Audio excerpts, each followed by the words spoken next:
Hello, Atal कला साहित्य मंच की तरफ से मैं हूँ मालती और आप सभी लोगों को मेरे तरफ से राम राम नमस्ते।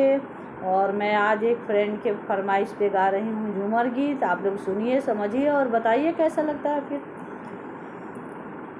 सैया जाले काला कातवा हम खूब रोइले, सैया गईले काला कातवा हम खूब रोइले, खूब रोइले हो सुसुक रोइले, खूब रोइले हो सुसुक रोइले, सैया गईले काला कातवा हम खूब रोइले, सैया गईले काला कातवा हम खूब रोइले।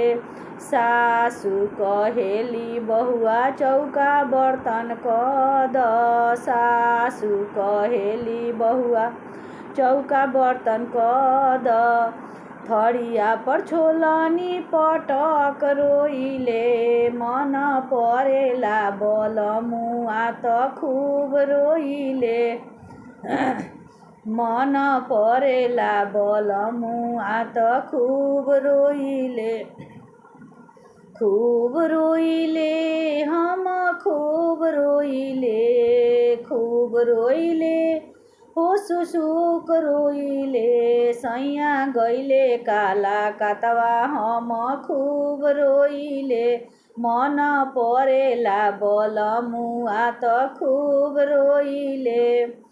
ननदो कहेली भाभी चोटिया बना द, ननदो कहेली भाभी चोटिया बना द, आरे शीशवा पर कंगही पटक रोइले, आरे शीशवा पर कंगही पटक रोइले, मन परेला बलमुआ त खूब रोइले, मन परेला बलमुआ त खूब रोइले, खूब रोइले हम खूब रोइले, मन परेला बलमुआ सुसुक रोइले, मन परेला बलमुआ त खूब रोइले, सैया गईले काला कातवा हम खूब रोइले।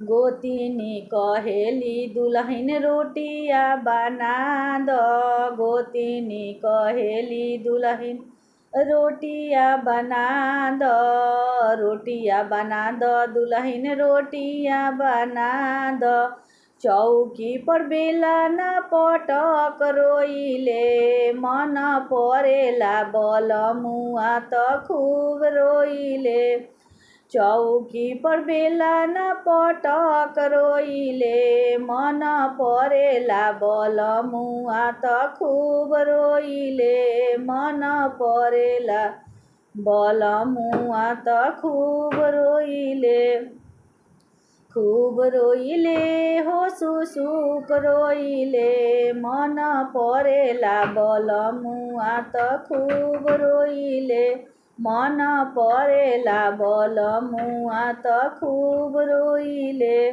धन्यवाद।